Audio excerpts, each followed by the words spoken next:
সংকট, সংগ্রাম, অভ্যুত্থান সহ ইতিহাসের মিছিল স্লোগানে ঠাঁই করে নিয়েছে একটি স্থান, শাহবাগ। কিন্তু এই শাহবাগের গোড়াপত্তন কিভাবে, কখন থেকেই বা এটা আন্দোলনের স্থান হয়ে উঠল? মুঘল শাসনামলে অর্থাৎ 17 শতকে শাহবাগের গোড়াপত্তন হয়।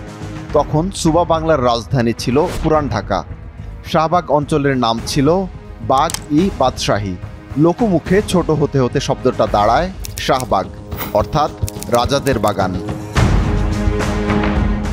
একজন ইংরেজ বিচারকের কাছ থেকে 1845 সালের দিকে সেখানকার সম্পত্তি কিনে নেন ঢাকার নবাব খাজা আব্দুল গনি। আয়েশি জীবন কাটাতে তিনি একটি বিশাল বাগান তৈরি করেন, সঙ্গে নির্মাণ করেন কয়েকটি প্রাসাদ।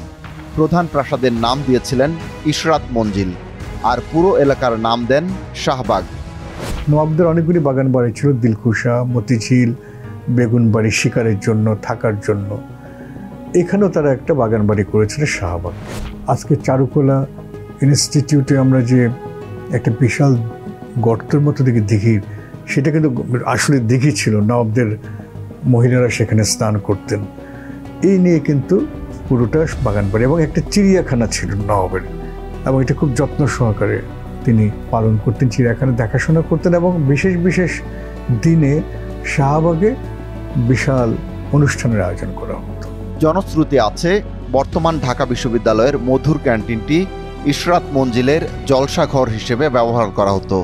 পুরনো মানচিত্রে শাহবাগ এলাকাটি ছিল পুরান ঢাকার ঠিক উত্তরে।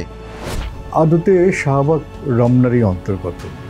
এখন রমনার কথাটা বলি, রমনা মুঘল আমল থেকে এর শুরু, কিন্তু আমরা যদি 19 শতকে ধরি যে বর্তমান রমনার, তখন সীমানাটা হবে আমাদের ঢাকা গেট থেকে শুরু করে, হাইকোর্টের গেট থেকে শুরু করে, সড়ক ভবন থেকে, ইন্টারকন্টিনেন্টাল থেকে, পরিবাগের থেকে কাটাবন, এর মধ্যে শাহবাগ।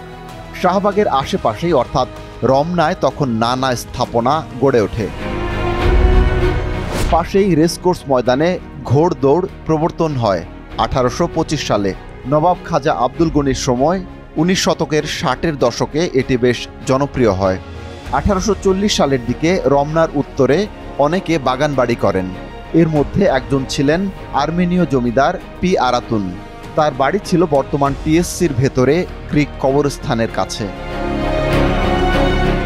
1868 সালে নবাব আব্দুল গনি জমিদারির দায়িত্ব দেন তার পুত্র খাজা আহসানুল্লাহকে। আহসানুল্লাহর ছেলে খাজা সলিমুল্লাহ শাহবাগের উত্তর পাশে তার বোন পরিবানুর নামে 1902 সালে তৈরি করেন পরিবাগ। ঢাকার শাহবাগের ইশরাত মঞ্জিল ছিল তৎকালীন ভারত ও পাকিস্তানের রাজনৈতিক নেতাদের গুরুত্বপূর্ণ রাজনৈতিক সভার কেন্দ্রবিন্দু। সেখানে অনুষ্ঠিত হয় সর্বভারতীয় শিক্ষা সম্মেলন, এছাড়া ভাষা আন্দোলন, 66-র 6 দফা, 69-এর গণ অভ্যুত্থান, 71-এর মুক্তিযুদ্ধ। সব আন্দোলন সংগ্রামেই শাহবাগ ও আশেপাশের জায়গাগুলির ঐতিহাসিক ভূমিকা রয়েছে। 1912 সালে ব্রিটিশ ভাইসরয় চার্লস হার্ডিঞ্জের নেতৃত্বে নবাব খাজা সলিমুল্লাহর সঙ্গে বৈঠক হয় ইশরাত মঞ্জিলে। সেখানেই স্যার সলিমুল্লাহ ঢাকা বিশ্ববিদ্যালয় প্রতিষ্ঠায় প্রয়োজনীয় জমি, নগদ অর্থদানের প্রতিশ্রুতি দেন। শাহবাগ এলাকায় 1921 সালে প্রতিষ্ঠিত হয় ঢাকা বিশ্ববিদ্যালয়। কালের পরিক্রমায় সেই ইশরাত মঞ্জিল পুনর্নির্মাণ করে রূপান্তর করা হয় হোটেল শাহবাগে। ভবনটিতেও institute of post graduation medicine and research centre প্রতিষ্ঠা করা হয়, যেটিকে সংক্ষেপে সবাই পিজি হাসপাতাল বলতো। এভাবেই শাহবাগ বিভিন্ন এলাকায় ভাগ হয়ে যায়। ঢাকা বিশ্ববিদ্যালয়, জাতীয় জাদুঘর, বাংলাদেশ মেডিকেল বিশ্ববিদ্যালয় সহ নানা এলাকায়। কিন্তু রাজনৈতিক আন্দোলনের জন্য শাহবাগ কখন থেকে গুরুত্বপূর্ণ হয়ে উঠল? রাজনীতির সঙ্গে কিন্তু শাহবাগের তেমন কোনো যোগ কখনোই ছিল না। তবে আমার মনে হয় এরশাদ আমলের সময় যখন বিভিন্ন আন্দোলন চলছে, তখন ঢাকা বিশ্ববিদ্যালয়ের ছাত্র শিক্ষকরা টিএসসি থেকে শুরু করে জাতীয় জাদুঘর, এই এলাকাটাতে প্রতিবাদ, মানববন্ধন, মিছিল, যেমন যে জাতীয় কবিতা পরিষদের অনুষ্ঠান, এইসব কিন্তু এখান থেকে শুরু হয়।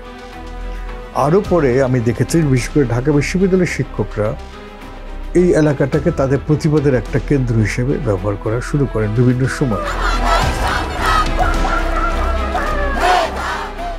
অপরাধ, রাজনীতি সহ নানা বিষয়ের খবর, বিশ্লেষণ ও অনুসন্ধানী প্রতিবেদনের জন্য ভিজিট করুন prothomalo.com/video।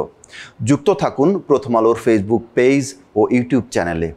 থাকুন ভালোর সাথে, আলোর পথে।